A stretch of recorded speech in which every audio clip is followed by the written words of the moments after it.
Welcome to அஞ்சலிப்படி channel.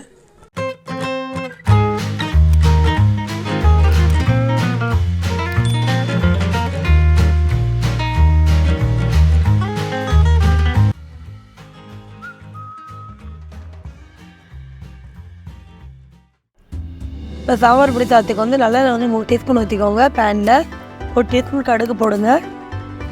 போட்டு நல்லா வெடிக்கட்டும். 1 teaspoon ஜீரகம் போடுங்க. போட்டு நல்லா ஃப்ரை பண்ணுங்கள் 2 நிமிஷத்துக்கு. நல்லா ஃப்ரை ஆகட்டும். ஃப்ரை ஆனோடனே 1 தக்காளி 2 வெங்காயம் போட்டிருக்கேன். போட்டு கட் பண்ண நல்லா பொடி பொடிச்சு சாப் பண்ணிக்கோங்க. போட்டு நல்லா வதக்கிக்கோங்க. எதுவுமே இல்லை, டக்குன்னு இது பண்ணிடலாம். தேவையான சால்ட்டை போட்டுக்கோங்க. வெங்காயம் வதங்கிறது தான் போட்டிருக்கேன். போட்டு நல்லா வதக்குங்க. இப்போ 1/4 டீஸ்பூன் மஞ்சத்தூள் போடுங்க. இந்த சாதம் டேஸ்ட்டாகவும் இருக்கும், நல்லாவும் இருக்கும். எந்த மசாலாவும் தேவைப்படாது. 3 பூண்டு போட்டிருக்கேன் ஃப்ளேவருக்காக தான். 1 டீஸ்பூன் பெருங்காயத்தூள் போட்டுக்கோங்க. 2 டீஸ்பூன் சாம்பார் பொடி போடுங்க. போட்டு நல்லா வதக்குங்க. நல்லா மசாலா வாசம் நல்லா வதங்கணும்.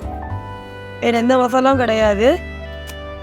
ஒரு 1/4 டம்ளர் தண்ணி ஊற்றிக்கோங்க. சட்டன் பண்ணிடலாம்.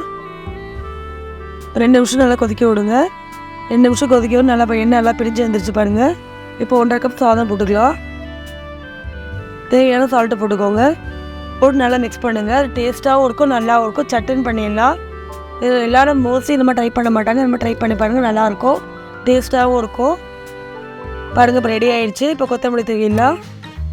பாருங்கள் பிளேட்டில் அரேஞ்ச் பண்ணுவேன். தொட்டு கூட தேவை கிடையாது, அவ்வளோ நல்லாயிருக்கும், டேஸ்ட்டாகவும் இருக்கும். பிடிச்சா லைக் பண்ணுங்கள், ஷேர் பண்ணுங்கள். தேங்க்ஸ் ஃபார் வாட்சிங்.